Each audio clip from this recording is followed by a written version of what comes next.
Gaza में हो रहे मानवीय अधिकारों के उल्लंघन पर कांग्रेस पार्लियामेंट्री पार्टी की चेयरपर्सन सोनिया गांधी ने सवाल खड़े किए हैं। हालांकि गोदी मीडिया को यहां भी हिंदू मुस्लिम का एंगल मिल ही गया। गोदी मीडिया ने एक तरफ जहां ये कहा है कि गाजा पर सोनिया गांधी बोल रही हैं, वहीं गोदी मीडिया का ये आरोप है कि वो बांग्लादेश में हिंदुओं पर हो रहे अत्याचार पर खामोश हैं, जबकि ये सिरे से निराधार है। गोदी मीडिया के लोगों को शायद ये अच्छी तरह याद होगा कि कांग्रेस पार्टी की महासचिव प्रियंका गांधी वाड्रा ने खुद संसद में इस बात का मुद्दा उठाया था। उन्होंने एक बैग के जरिए से अपनी जो पीड़ा है बांग्लादेशी हिंदुओं के प्रति उसको जाहिर करने का प्रयास किया था। कांग्रेस पार्टी लगातार इस मुद्दे पर मुखर होकर के बोलती रही है।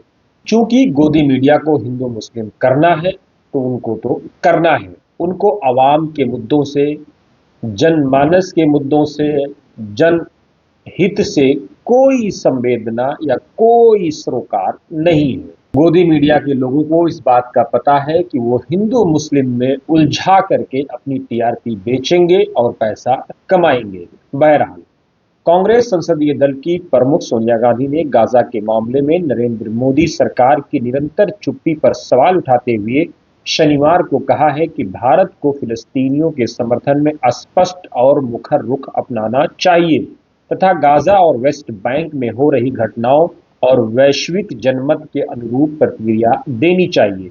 सोनिया गांधी ने इंडियन एक्सप्रेस के लिए लिखे एक लेख में संयुक्त राष्ट्र की स्वतंत्र अंतर्राष्ट्रीय जांच आयोग की हालिया रिपोर्ट का हवाला देते हुए दावा किया है कि गाजा में बच्चों को सुनियोजित तरीके से निशाना बनाया जा रहा है और वहां की मानवीय स्थिति बेहद भयावह हो चुकी है। उन्होंने कहा है कि हजारों बच्चे मारे गए और तबाही का शिकार हुए। अंतर्राष्ट्रीय समुदाय के लिए गंभीर चिंता का विषय है। उन्होंने कहा कि संयुक्त राष्ट्र की स्वतंत्र अंतर्राष्ट्रीय जांच आयोग इस निष्कर्ष पर पहुंचा है कि गाजा में फिलिस्तीनियों के विरुद्ध इजरायली शासन नरसंहार कर रहा है। जून 2026 में इसी आयोग ने मार्मिक ढंग से इस बात को दोहराया कि इजराइल की कार्रवाइयों का उद्देश्य गाजा में फिलिस्तीनियों के अस्तित्व को ही समाप्त करना है। इसके लिए उनके बच्चों को निशाना बनाया जा रहा है। इस आयोग की अध्यक्षता अब प्रतिष्ठित भारतीय न्यायविद न्यायमूर्ति एस मुरलीधर सेवानिवृत्त कर रहे हैं। सोनिया गांधी के अनुसार 94 पृष्ठों की ये रिपोर्ट पढ़ना अत्यंत पीड़ादायक है। उन्होंने कहा कि इसमें गाजा में इजराइल द्वारा की गई तबाही और उसके पीछे निहित नरसंहार की मंशा का भयावह विवरण दिया गया है। कम से कम 20,000 बच्चों की हत्या की जा चुकी है और अब 44,000 बच्चे घायल हुए हैं, जिसमें से अनेक जीवन भर के लिए अपंग हो गए हैं। बच्चों को निशाना बनाना कोई आकस्मिक घटना नहीं है, बल्कि ये सोची समझी रणनीति है। सोनिया गांधी ने लिखा है कि मारे गए या घायल हुए लोगों में 27% बच्चे हैं और अनेक के सिर तथा गर्दन में गोली लगने के प्रमाण मिलते हैं। गाजा के 97% विद्यालय नष्ट कर दिए गए हैं। बाल चिकित्सा अस्पतालों सहित स्वास्थ्य अवसंरचना को भी तबाह कर दिया गया है, जिसके परिणाम स्वरूप गर्भपात और प्रसव संबंधित जटिलताओं में 300% की वृद्धि हुई है। कांग्रेस नेता सोनिया गांधी ने कहा है कि कई पश्चिमी देशों ने फिलिस्तीनी राष्ट्र को मान्यता दी है। कई देशों ने इजराइल के साथ अपने संबंधों की समीक्षा की है और अंतर्राष्ट्रीय मंचों पर इजराइल की कार्रवाई को लेकर गंभीर सवाल उठाए हैं, लेकिन भारत इस मुद्दे पर पूरी तरह चुप्पी साधे हुए है। सोनिया गांधी ने आरोप लगाया कि मोदी सरकार ने न्यायमूर्ति सेवानिवृत्त एस मुरलीधर की अध्यक्षता वाले आयोग की रिपोर्ट पर कोई प्रतिक्रिया नहीं दी। सोनिया गांधी ने कहा है कि भारत की ऐतिहासिक विदेश नीति उपनिवेशवाद विरोधी एकजुटता, राष्ट्रीय संप्रभुता और अंतर्राष्ट्रीय शांति के सिद्धांतों पर आधारित रही है, लेकिन मौजूदा समय में देश इन मूल्यों से दूर होता दिखाई दे रहा है।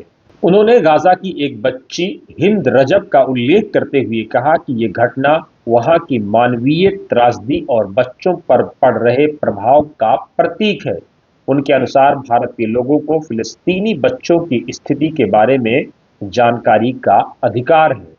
सोनिया गांधी ने कहा कि मोदी सरकार की चुप्पी और निष्क्रियता केवल नैतिक दृष्टि से निंदनीय नहीं, बल्कि राष्ट्रीय हित के दृष्टिकोण से भी समझ से परे है। उन्होंने आरोप लगाया कि भारत ऐसे समय में इजराइल के रणनीतिक प्रभाव क्षेत्र के करीब जा रहा है, जब दुनिया का एक बड़ा हिस्सा उससे दूरी बना रहा है। सोनिया गांधी ने आरोप लगाया कि भारत ने फिलिस्तीन, ईरान और व्यापक पश्चिमी एशिया में अपने मित्र देशों से ऐतिहासिक दूरी बना ली है और वैश्विक जनमत से खुद को अलग थलग कर लिया है। सोनिया गांधी ने इस बात पर जोर दिया कि भारत को फिलिस्तीन के लोगों के समर्थन में आवाज उठानी चाहिए और गाजा तथा पश्चिमी तट की स्थिति पर स्पष्ट रुख अपनाना चाहिए। उन्होंने कहा कि मोदी सरकार की निरंतर चुप्पी को न तो नैतिक और न ही तार्किक आधार पर उचित ठहराया जा सकता है। वहीं लोकसभा में नेता प्रतिपक्ष राहुल गांधी ने कांग्रेस नेता सोनिया गांधी के इस पत्र को साझा करते हुए ट्विटर पर लिखा है, हम ऐसे समय में इजराइल के रणनीतिक दायरे में और गहरे धंसते जा रहे हैं जब दुनिया उससे दूर हो रही है।